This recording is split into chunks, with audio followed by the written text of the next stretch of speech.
to Talking with an Addict. My name is Katie. Thank you so much for clicking on my video. Please make sure to like and subscribe and leave a comment down below if there's anything that I have missed or that you would like me to talk about. So as you can probably tell by the title, today's video is 5 historical icons you didn't know were addicts. So to start off, I just want to put a disclaimer out there. This is not information from myself. Yes, I knew some of this information, but this video and its content is mainly thanks to Sally. I've mentioned Sally previously. She's a very good friend of mine that is going through opioid recovery, and her knowledge on history is just absolutely outstanding, and she's so clever and she's so intelligent, and a lot of this information, the majority of this information, is from Sally. So first of all, I just want to say a massive thank you to Sally for all your help and all your hard work, and this video is for you. So the first icon that Sally mentioned was Marcus Aurelius. Now I am sorry if I'm pronouncing that wrong. It doesn't sound very good when you've got a Yorkshire accent either, but I found this one quite strange because when I got off the phone with Sally, I was telling my husband and I was saying, oh, you know, she mentioned this person and she mentioned somebody called Marcus Aurelius. Now, my husband and my in-laws and myself, we all love Greece. We go to Greece every year for holiday. And then Robbie showed me this. He has this book and I didn't even know, didn't even realise, and I thought that for Sally to mention it and then Robbie to say, oh look, it's here, I was like, oh my god, that's weird. But it says on this book that Marcus Aurelius was a warrior, philosopher and emperor, and he may well have been, but he was also badly addicted to pain meds. Now apparently he had pain for whatever reason, he started taking pain medication and he got addicted to it. And with any sort of medicine that you take, it can become addictive, but it can also work in different ways, whereas it can affect your mental state, it can make you have not very nice thoughts, it can just change your whole mental state, so you can basically go psychotic, and that's what he pretty much did. He started knocking down his townspeople's houses, he was getting big Greek Roman baths made for him, and he was getting all these luxurious buildings made for his own personal gain and pleasure, and it was not very nice for his townspeople. He started spending their money as well as knocking their houses down and just building it for his own amenities, and I was very much gobsmacked when Sally told me this. I was very surprised, but what I am going to do, I'm going to try find somewhere in this book, or maybe probably read the book and see if it actually mentions anything like that, because obviously, like a lot of icons, people don't want you to know if they were addicts. So I'm going to read this book and find out. So the next one is Cleopatra, and I'm pretty sure that a lot of people have heard of Cleopatra, but Sally said to me something I was very surprised about, is that obviously back in them days opium was in a true form, it wasn't mixed or cut with anything else, and Cleopatra used to smoke opium every single day. She'd have massive, lavish, luxurious parties, and opium to smoke was easier to get your hands on than a glass of wine. And if her guests were at parties and they weren't being provided with opium, or they weren't getting it handed to them on a tray, Cleopatra would literally go mental. She was more bothered that these people had opium to smoke and relax and enjoy themselves and just let loose than having a glass of wine. So the next one is Queen Victoria. Now I am probably going to keep looking down at my notes because Sally gave me so much information about this one that I'm not going to remember it all off the top of my head.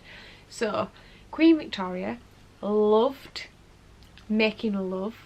I don't want to get demonetised. She loved making love, but she didn't like pregnancy, and she hated giving birth to her 10 children, but she loved to make love, and anything after that she didn't enjoy. So for her to get through the births of her children, she started to use chloroform.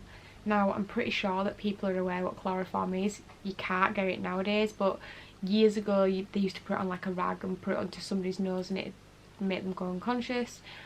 But basically, that's what Queen Victoria were taking to give birth. She'd knock herself unconscious and the nurses would have to do the rest of the work for her, and that's why one of her children ended up with a disability. Their arm was badly deformed. They had to have a lot of operations on it, basically because his mother knocked herself out with chloroform. So after the chloroform, she started drinking tincture. I hope I've said that right, tincture. And it was a mix of alcohol and opium. And she used to just drink this with her breakfast to get her through everyday life. If the kids are stressing her out, she'd just drink it. She'd have it every day, all the time. Alcohol and opiates don't mix. So she started drinking this every single day, and obviously over time, like anybody can tell you, your tolerance builds up, so she'd have to have more and more and more. And bear in mind, she's still having children at this time. Obviously she had 10 children, so over this period of time she had to have more and more and more and more and more to get the same desired effect. So her husband Albert died, and as well as the tincture that she was drinking, she started to smoke pure opium to get through the day, to cope with everyday life, to get through getting up in the morning, from opening her eyes to going to sleep. There was always opium in her system. I just don't understand how she didn't overdose with all the drugs she had in the system, the tincture, the opium, the alcohol. I do not know how she survived as long as she did. Now, she loved her husband dearly, like any woman does, and when Albert died, she blamed the death of her husband on her son, and it hit her very hard. So what did she do? She upped the dose of everything she was taking to get through everyday life. Now, surprisingly, for Queen Victoria, these drugs didn't actually kill her, but over time she put on a lot of weight, which obviously meant that it took more volumes of the drugs to sink into her bloodstream. And she lived to be a fairly decent age. She lived to be into her 80s, but this didn't actually kill her as it did with a lot of other famous people out there that we know of. And when she did die, it was discovered that she wrote loads and loads of diaries, and her experience with drugs and her experience of what she did every morning, getting up, having some tincture, then getting a pipe and smoking opium, and then doing this and then doing that, and it was all wrote down. But her daughters were so frightened that the media and the news outlets were going to get hold of these diaries and publish them and make their mother sound out to be an addict, that they didn't want that, so they burnt these diaries. Pure pieces of history that they just set up in smoke, let it go up in flames, because they didn't want to bring shame onto their family or their family name. Now, personally, for me, yes, probably back in them days it was frowned upon if you were an addict. Nowadays it's not frowned upon. It's not as frowned upon as it used to be if you are honest and open with people and say, look, I've dealt with addiction, I've gone through addiction, I'm coming through the other side. Or if you just willingly said, my name's Katie and I'm an addict, like I have had to say a lot of times, it's not as frowned upon in this day and age as it was then. But they didn't realise that they were going to cause such a huge effect by burning them diaries. And I would love to have seen them diaries, just to see if she wrote down how she felt when she'd taken these drugs, or how they affected her, and maybe if she suffered the same side effects as other people going through addiction, and if opiates then made you feel how they do now. I'd just be intrigued to see what she had to say. So the next person on my list is a very, very, very famous British writer, and that is Charles Dickens. Now, he wrote books like Oliver Twist and Great Expectations and A Christmas Carol. Unfortunately, Charles Dickens was addicted to opium for many, many, many years. Some said that it spanned to like 30 years.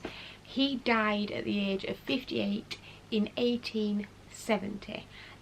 It is documented that a lot of his books and a lot of the material that he produced was done so while he was on painkillers and while he was on opium.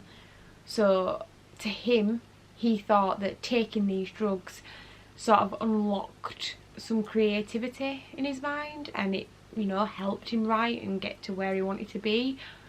But the reality is, it killed him. It basically cut his life short. He was such a clever, intelligent man, produced some fantastic and historic material that people were going to read for hundreds of years, but unfortunately he got addicted to opium. So next I want to speak about a very famous nurse that was known as Florence Nightingale, and I'm pretty sure these people that I'm speaking about, people should know them, or they are well known around the world. Florence Nightingale was basically somebody who became addicted to opium because she was giving it to treat others, if you get what I'm trying to say.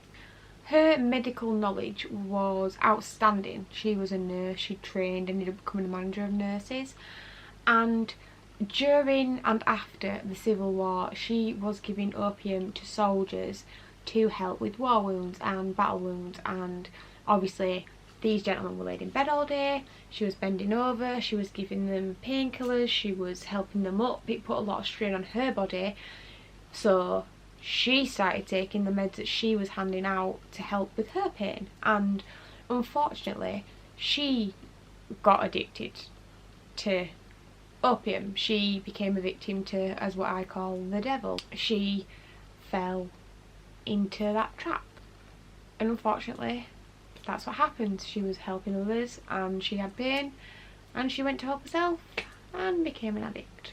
So that is my first 5 historical icons that you didn't know were addicts. I'm actually going to do a second part of this video that will come very shortly. Obviously Sally's knowledge is amazing, so she's given me so much to work with, so there will be a part 2 to this video. Thank you for watching. Please make sure to like and subscribe. Bye.